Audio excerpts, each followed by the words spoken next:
When Nehemiah learned about the ruins of Jerusalem, his heart was deeply shaken. The walls were broken down, the gates burned, and the people lived exposed to shame and fear. Even though he held a secure and honorable position as cupbearer to King Artaxerxes, Nehemiah could not ignore the suffering of his people. He wept, fasted, and prayed, seeking God's guidance and mercy before taking any action. In due time, God opened the way. Nehemiah asked the king for permission to return to Jerusalem and rebuild the walls.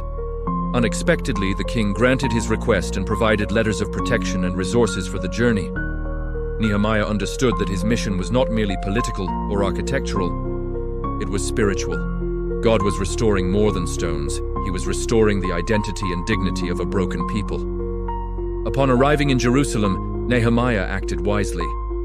Before announcing his plan, he inspected the city at night, moving quietly among the ruins. He saw collapsed walls, charred gates, and streets filled with debris. Despite the devastation, his faith did not waver.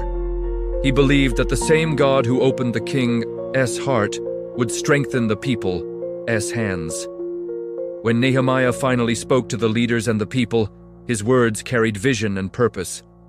He reminded them of God's favor and called them to rise and rebuild. The people responded with unity and determination. Families took responsibility for specific sections of the wall. Where there had been despair, there was now cooperation. Where there had been silence, there was renewed hope. The work quickly drew opposition. Enemies mocked the effort, spread rumors, and threatened attacks. They tried to discourage the builders by saying the walls would collapse at the slightest touch. Nehemiah answered with prayer and action. Guards were posted, and the workers continued building with tools in one hand and weapons in the other. Faith and vigilance moved together. As the days passed, the pressure increased. False accusations, intimidation, and attempts to distract Nehemiah arose.